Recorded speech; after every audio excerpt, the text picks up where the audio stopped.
ең қиын жылдары біздің білім жүйесі совет заманында қалыптасқан, сондықтан алдыңғы осында білімді беретін мүмкіндіктер болған жоқ. Бәрін шетелге жіберіп, қаншама тіл үйреніңдер деп.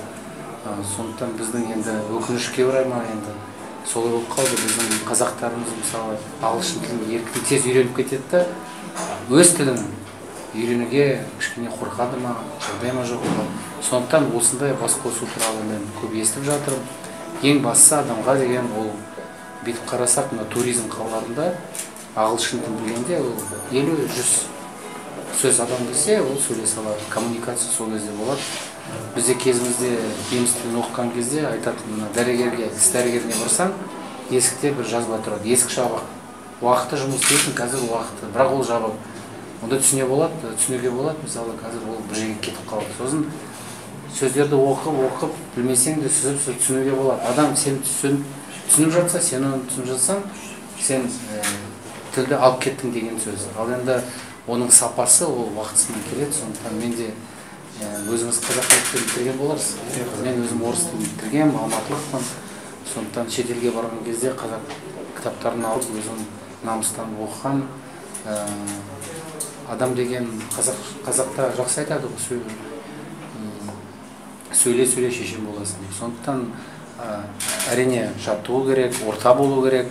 Ешкімге біз мысалы қазақша сөйлей алмайтын болса, сен дұрыс емес деп ұрсып, бүйтіп жасауға болмайды.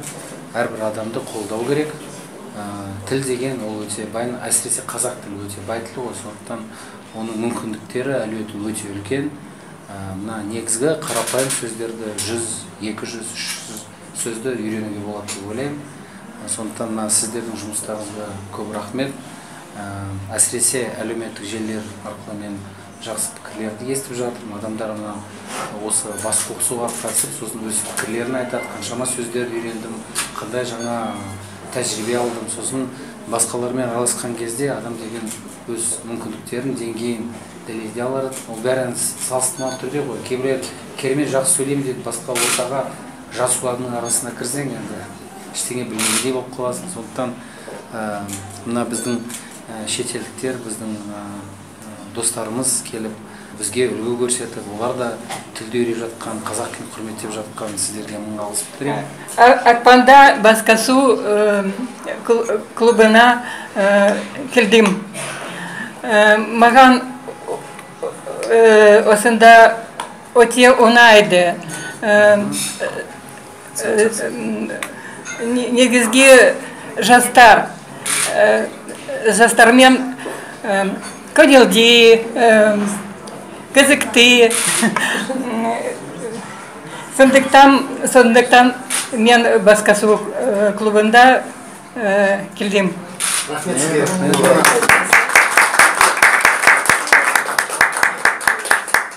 Саламатсыздар ме? Менің атым Денис, мен Америкаданмын. Мен Америкада қазақ тілін бір жыл оқыдым Стэнфорд университетте. Сосын Алматыға келдім. Мен осында 3 жыл тұрып жатырмын. Менде Walking Almaty деген жобам бар, жаяу Алматы. Мен шетелдіктерге Алматы қаласын көрсетемін. Алматы қаласын жақсы көремін көп. Мен 2 жыл бұрын менің жолдасыммен таныстым. Біз 2 ай бұрын үйлендік. Мен енді күйеу баламын. Сондықтан мен солай ойладым, қазақ тілін тағы үйрену өте маңызды. Себебі менде қазір қазақ туыстарым бар, олармен хабарласу керек. Сондықтан мен бас қосуға келдім. Күйеу баламызға бір шапалақ қояйықшы. Мен бесік жыры қазақша білмегеніммін. Сондықтан мен бұл дұрыс емес қой. Сонан кейін мен қазақ тілін іздеп, сол кезде сондай шаралар бас қосу секілді болған жоқ. Мен өзім кітаптарым, сөздерім алып, өзім түнде де оқидым, аудардым да, Сонан кейін бас қосуды Фейсбуктан білдім. Сонан кейін келдім. Бір кісі мен туралы айтқан, мына кісі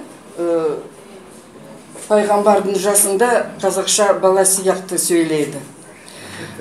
Маған яд болған, мен кинода жас кезімде түстім. Шәкен Аймановтың «Тақиялы періште» Айша киоскіде отырған тайлақтың қалыңдығымен рөлін атқарғанмын.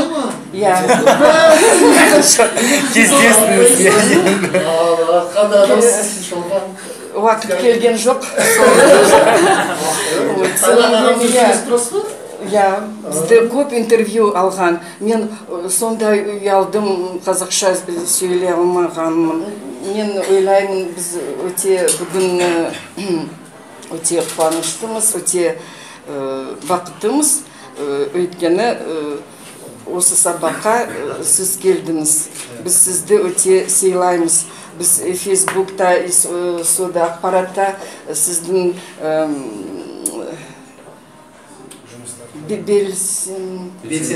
белсендігіңіз білеміз, и біз активность, правильно? Да, вот біз білеміз и өте ризамыз.